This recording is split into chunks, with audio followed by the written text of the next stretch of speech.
of Ash and Flo. This is Unbillable Hours, a podcast about professional services marketing. Stick around to listen to our insights, tips, and best practices to improve your firm's marketing and even your career.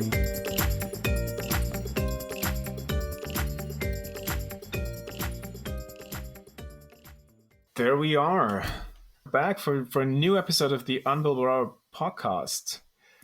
Still not doing any summer breaks of any sorts, right, Ash? So we, because it's summer, so we're not taking a summer break, but we do want to take it a bit easier in summer, right? Which is why we, for this one, we decided to let others come up with the points we should make in this episode for us, right? By asking questions. Well, let's be honest here. We crowdsourced questions. Yeah, by just essentially hitting the Google, reading across Quora, and primarily scavenging some subreddits or some threads on Reddit for B2B and professional services marketing questions, which we thought would be interesting to answer, right? Do we, should we maybe explore the methodology a little bit, or? Well, I methodology. I think something that we should let some of our listeners know is that conversations do happen in these spaces. It's more like some of us love browsing these places and find these questions, but a lot of people don't realize that this is where a lot of conversations happen. And as the audience gets younger and younger, this is places like this, and maybe even TikTok might be the places where people will be looking for information about how to market professional services and what you're supposed to do in general. I mean, you can always ask our friend Stephen Pope about that. Yeah, it's similar to Stephen's approach. Not the exact same, maybe. I don't know. Yeah. So, with that, Flo, what is the first question that we've got? Oh, no, sorry. Did I, like when I said methodology, I want to apologize. What we actually did was we went through these forums, pulled out a few questions, and then condensed it down to a couple which we liked. So it's highly subjective and somewhat random. But I think we still go from the very high level and strategic to the maybe a bit more narrow and personal and career related. But with that, right, let's go. So the first one I dug up, Ash, and I wanted to start with the big one, is the Google version was how to market consulting services.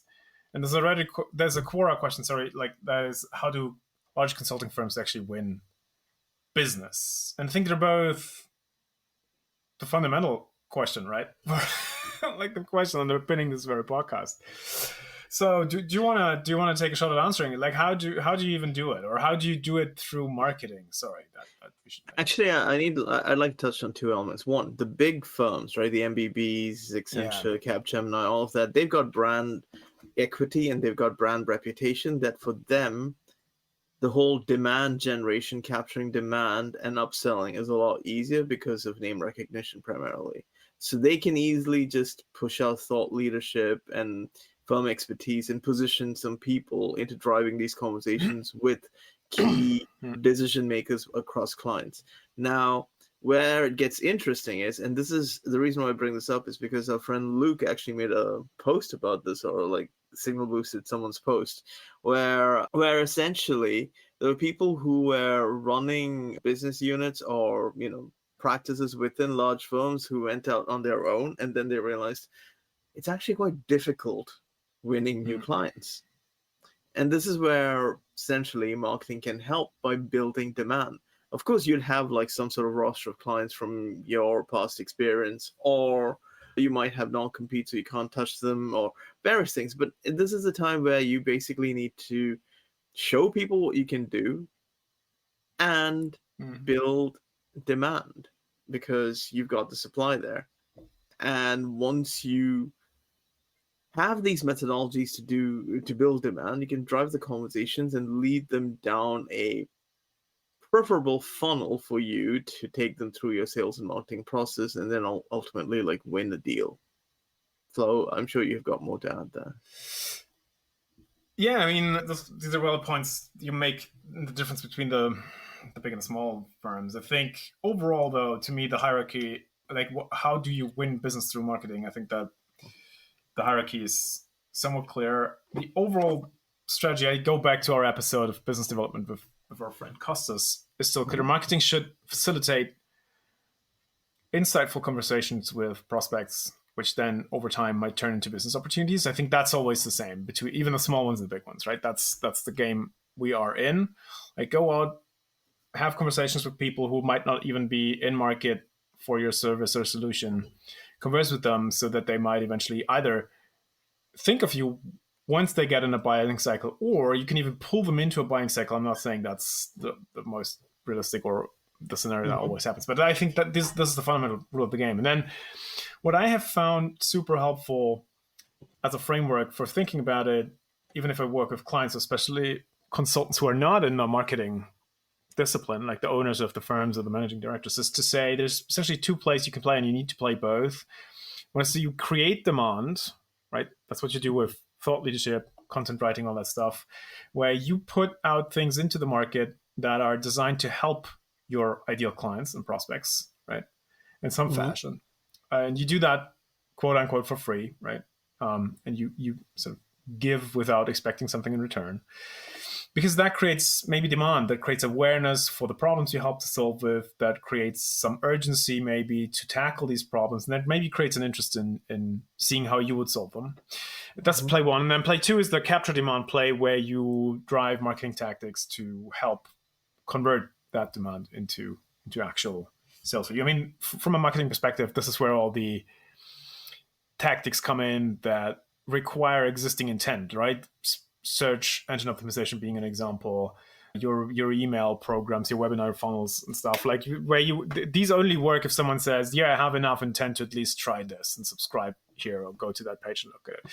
So these are the two plays. And to your point with the brand, I think that is something that exists both slightly in parallel to these two plays and also in combination with them. I don't know if that makes any sense, but I think a brand is a result of many, many more factors than just these two marketing plays, right? Your service delivery, the way you keep customers happy, clients happy, all that stuff goes into your brand or your firm's reputation. So I think marketing can actually really focus on these two plays. And if the service delivery keeps pace with it, you will eventually become a brand over time. So I don't know if that's too simplistic of you for your perspective, but I think... Well, it's not really simplistic because we've already talked about how thought leadership works. We've actually had people from Grist, we have Bob Bidet, we've had all of them talking about how thought leadership works. And you're right, it's it's free, but at the same time, it does build brand equity. It gives a stronger voice for what you do into the market. But there's, we're not like, I guess in a way, this whole thing about marketing consulting services, because it's a service-oriented thing, does require a lot of like brand and awareness building. So it's always a place to start from, and then you can work on like pure demand generation. Yeah. And I mean, one last word before we turn to the next question. This is the reason. These two plays are the mechanic that you first create the demand, right? By sharing insights, by sharing your expertise freely. Consulting business development has worked like that forever. If you think back on the big heydays of consultants inventing stuff, right? The Boston Consulting Matrix, time-based competition, business process reengineering, all these big concepts of old, they all follow this model. And this, I want to remind people of this, that if you play this game, then creating content, I hate the phrase because it's so overused these days. But that has always been the business priority of a consulting firm. You have to invest in creating knowledge, in creating intellectual capital, for lack of a better word, or IP, new ways of seeing, thinking, about doing things to solve business challenges. That is at the heart of your business, and you can only win if that works, right? But yeah, and that's how you. So essentially, build IP, use that IP to create demand, and then have the tactics in place to capture the demand, and that's how you market your consulting services. Sorry, no quick fixes there. I don't know. Question 2 is sort of a follow-up to that one. And it was all about, okay, fine, understood. But how do I help the firm to win more profitable clients? Presuming that is, okay, question came from someone who had the the overall gist of it done, and now there's sort of an optimization, right? Okay, new business is working, but can we get more profitable clients? So on this particular front, I would like to say that it's much more aligned to sales enablement and the go-to-market strategy, because this is where you take the go-to-market strategy to identify the kind of clients that you are targeting so that your sales teams can approach them and strike conversations and go in that direction. And marketing in this particular area is much more of a support and enhancing function, where you help them focus and narrow the focus. You could have a number of tactics like building personas, events, focusing on like inviting the right people to the right kind of channel, understanding. And this is where Flo, an area that you bring up a lot about having a seat at the table to understand what the clients are talking about, what their needs are, as well as a seat at the internal business table, speaking with the leaders to understand clearly who they're targeting, why they're targeting them, etc. This is how you can target the right kind of profitable client projects, because in this particular space you're not looking at, hey, I need to bring in revenue. You're looking at things like, I need to grow my business to a $50 million business within this quarter or within a year or whatever your metric is. This is the place where you talk about percentage growth, you talk about like projections and things like that. That is true, and I think the direction you set up here is, yes, identifying what the more profitable work is, or the most profitable work is. That is certainly the first step, and then focusing in on that, on those clients, on those segments, on these types of service deliveries, and so forth, is the next one. So, to be honest, how do we help the firm win more profitable client projects? You have discussions with the business about these types of things, and you try to push them, nudge them, whatever, towards focusing more, right? More specialization, deeper expertise, which then over time allows you to charge for higher prices. And I do realize that is a business strategy decision at the end of it. So it's a bit above the marketing pay grade, probably, depending on where you sit. But it's the only way it gets done. And the contributions you can make, to your point, Ash, is one, helping with the data and the insights around where the type of business might come from. Then two, helping with the client insights. I think as marketers, we can still, advise the business on what is it these clients really need, these people really want, and these, what's the actual need? How do we speak to this in terms of messaging? And then a big one here, I think, which we touched upon sometimes in previous episodes, but I do want to do a full episode on it, is offering development, right? Very often the value of consulting services increase the more you make them. A metaphor I'm trying out right now is, if the more you turn something from just being a painkiller into actually being a packaged complete cure for the underlying problem, right? That also often helps. And without diving too deep into this, I think if you can, clients have an understanding of the pain they feel. And as a consultancy, you have the option to either directly sell the remedy to that, which that in my metaphor is the painkiller, or you can go deeper and work with them on the underlying root cause. So to give you a shitty example, a client might say, we need a new website because ours looks outdated. And you can say, cool, we build websites, that's fine. And that makes you a web design shop, which is basically commodity model.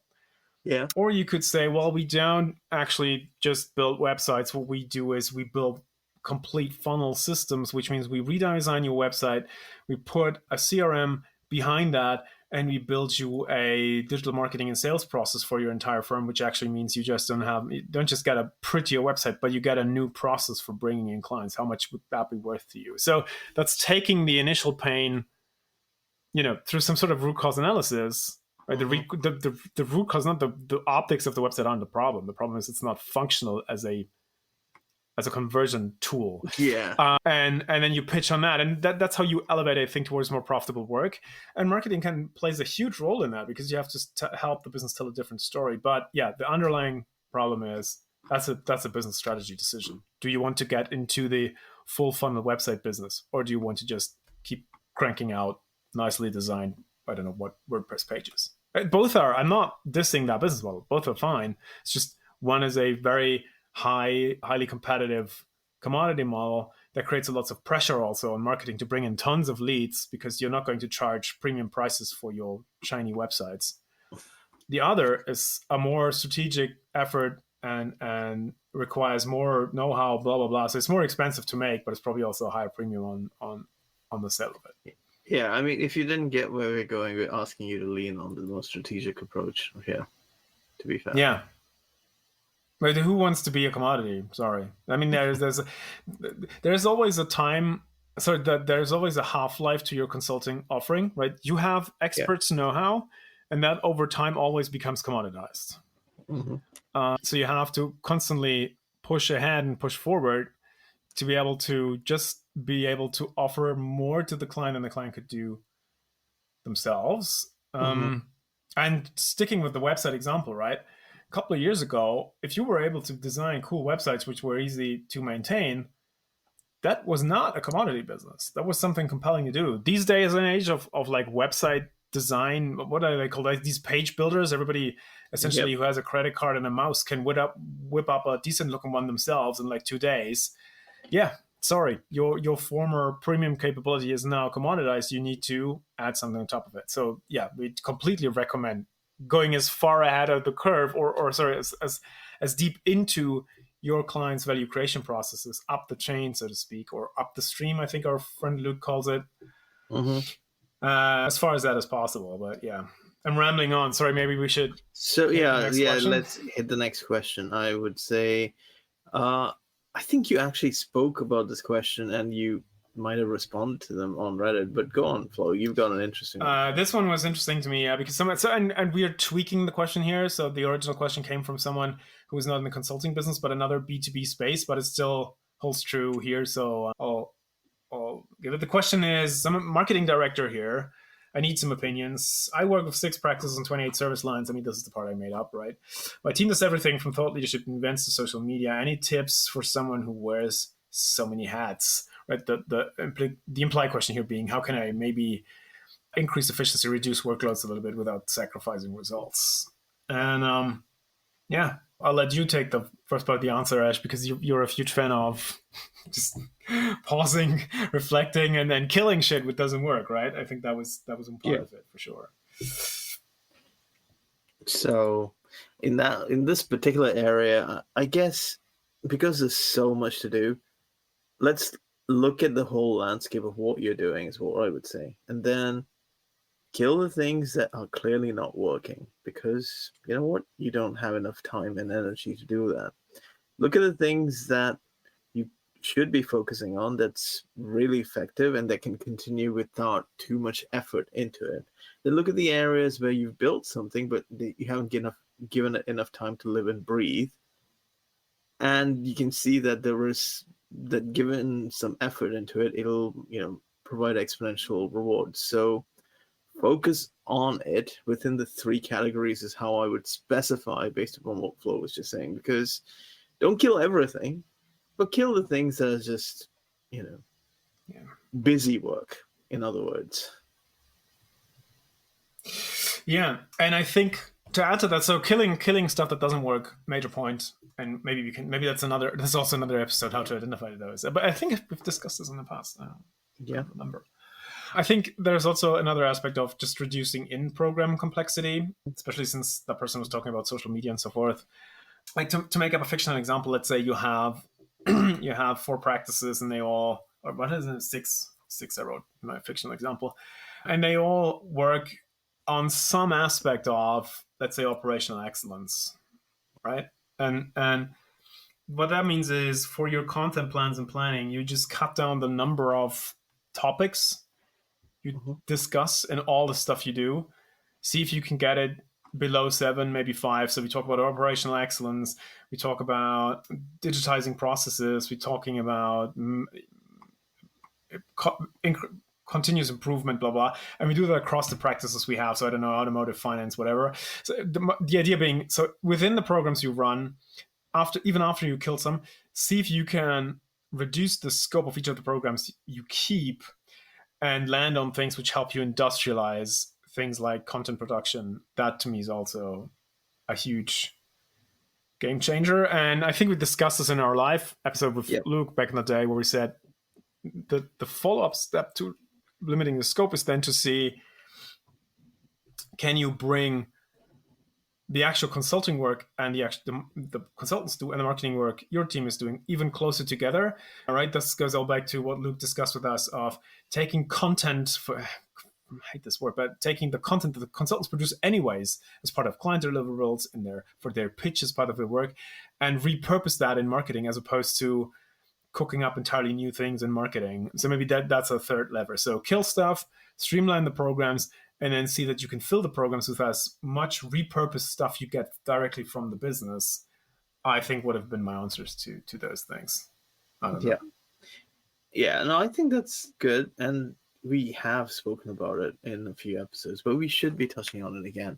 However, moving on to the next question, right? Hold on, there's one last thought, because I had this discussion literally with a client last week. Just the number of programs you need, I think you actually don't need many.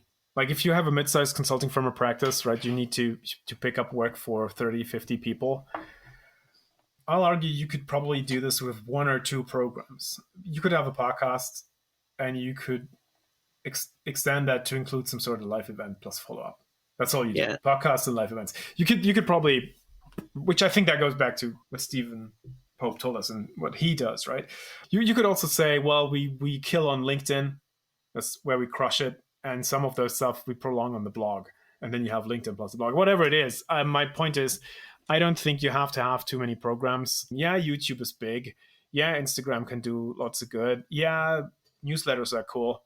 But your firm doesn't need to do a lot of stuff. If you can build one thing that really, really works and then maybe stack another on top of it, that could already get you very, very far. And that's actually the opposite of what I'm seeing. Is most firms have 15 things up in the air and none of those really work, which, doesn't. I would just want to add to what you're saying to industrialize and automate a lot of it as well, because that will reduce. Oh, good one. Yeah, automation. Yeah, I haven't even thought about that. Because you can use multiple tools to make sure that it can just keep continuing once you set a process. But I do think we've spent a little bit of time on this one. So moving to the next question, Flo. And I think you've tweaked this one a little, because what it says is, I'm in consulting and want to help our marketing team. What do I do? Yeah, again, that's the Reddit original, but the original one was stated, I'm working in sales, right? So just a slight twist here in the thing. The point being, it's a person who collaborates closely with marketing to build business, but they're not in marketing and they want to help the team. And the context for that original discussion was that that person felt the marketing team was stuck in doing low-value tactical stuff, which didn't drive the needle. And I think that's a profoundly interesting question, because that is very true, sorry, folks, for the marketing functions of any consulting firm. So we've all been there and we've all tried to change it. So how do you do this? I think the overall, I don't want to dwell on this too long, but I think there's an overall process for fixing marketing that's not working in a consulting firm. Typically, you need to align around a clear understanding of what marketing even is and what its mission is supposed to be in that firm you're working in, because that often doesn't exist. Yeah. Right? Your junior team members think social selling is where it is. You have your own vision, and then the senior partner in the business thinks all you're here for to do is pretty up their slides. Sorry, that's a caricature, but so that's where it starts. Alignment is a killer of effectiveness. If it's lacking, right? It's a lack of alignment, I should say, is a killer of effectiveness. So you need to align around a clear vision of what it is. That's step one. Then I think we should define our stance. Modern marketing requires a certain combination of plays. You said that in the first question, right? Create demand, capture demand. It's very helpful to create that clarity. And once that's clear, you can actually improve the strategy, right? And you and I talk about this all the time. Better market segmentation, better client insights, better messaging, all that stuff. And from there, you can then sort of go in, fix programs. From there, you can fix the KPIs, right? That's what is success and how we measure it. And then you can fix all the programs, all the tactics, all that stuff.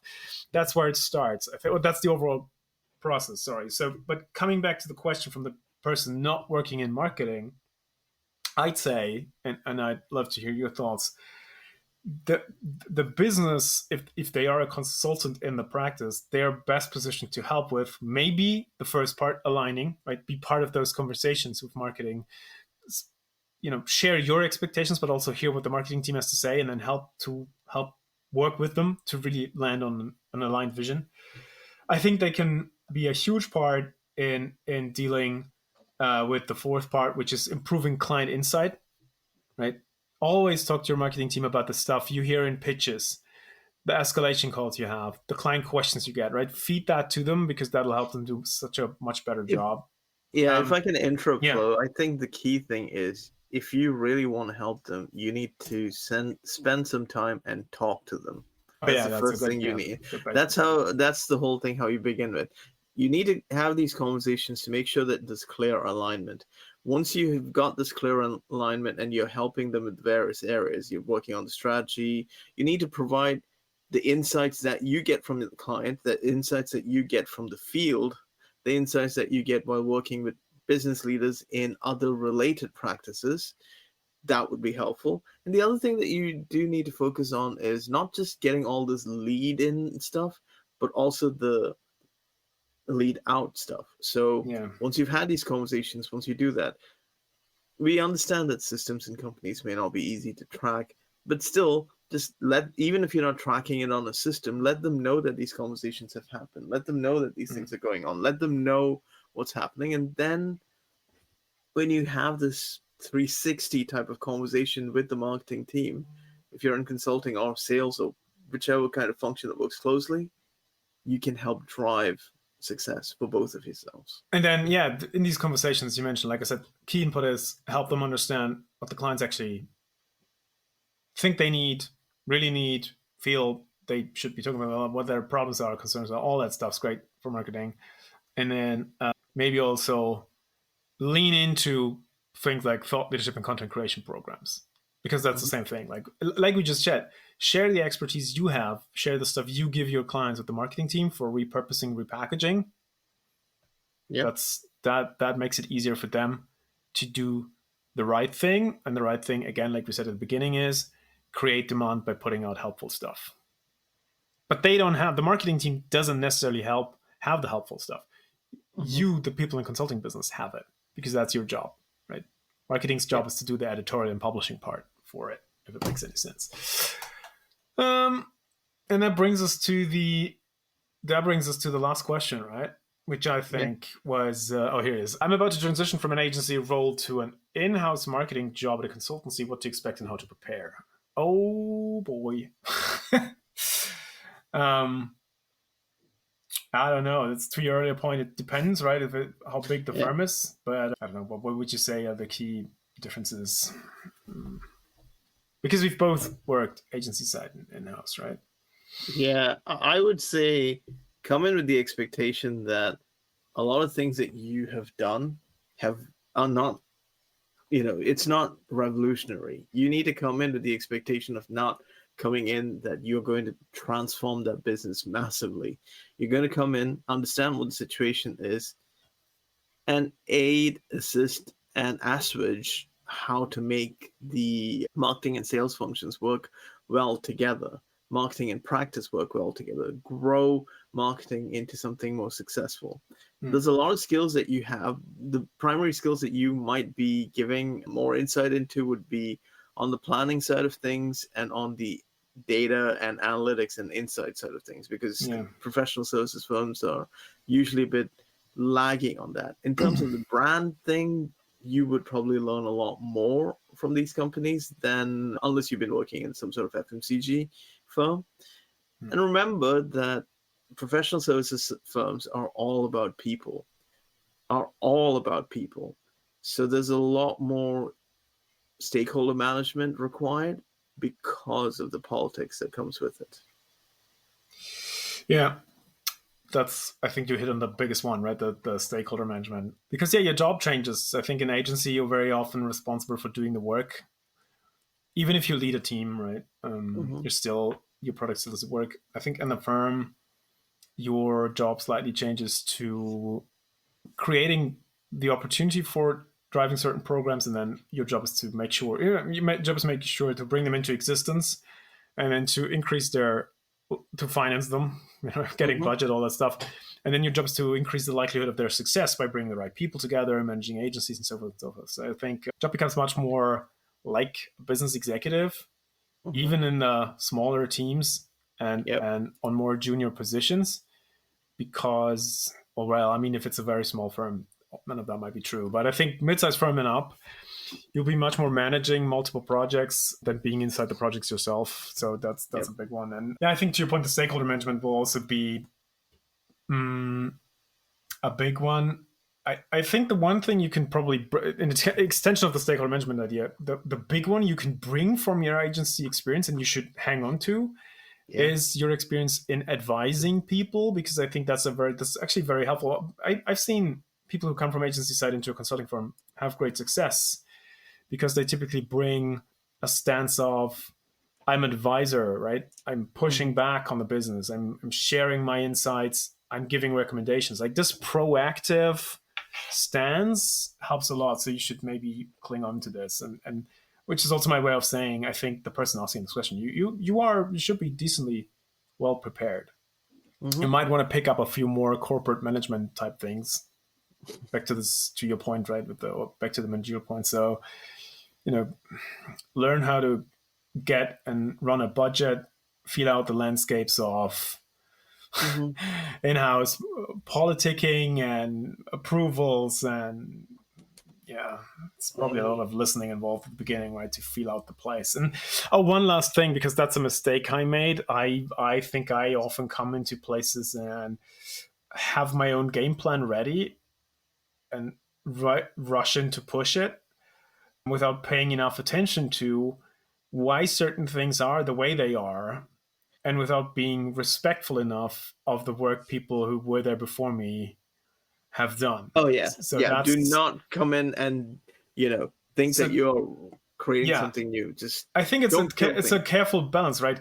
You should have confidence in your own ideas, and you should, if you think you know how to do it better, bring it, because in a part that's also why you were hired. But do not presume that stuff was done in quote unquote a shitty way for no reason. Usually, typically there are reasons, and typically there are smart people on the other end. So it to the point of firm politics, hear these people out first, but also, don't throw away your own beliefs, because at the end of the day, if it is shitty, you should improve it. Just, be. Yeah. I don't know what my lesson is I'm getting towards here. It's just that I have made some mistakes rushing in and trying to fix stuff which probably didn't need fixing. So that said, I wanted to drop 2 book recommendations, right? If you don't know anything about the consulting world, and I have personally hired people who are like that, I always recommend 2 books to them, and I can predict people's future in the firm by whether or not they read them. Sorry. So that's a dig. And you don't have to read the full thing, just skim them. But I do recommend you pick up a copy of David Meister's Managing the Professional Services Firm, because that really, really helps you understand the very freaking business model underneath it all, including some of the technicalities, which can be very helpful to know. And there's a great book which got recommended to me. It's David Baker's The Business of Expertise, which sort of does both. It again explains some of the fundamental mechanics of winning business for a consulting business, and it also has some great insights for how to do strategic marketing for a consulting business. So these will be my 2 book tips to close this episode. What would you say?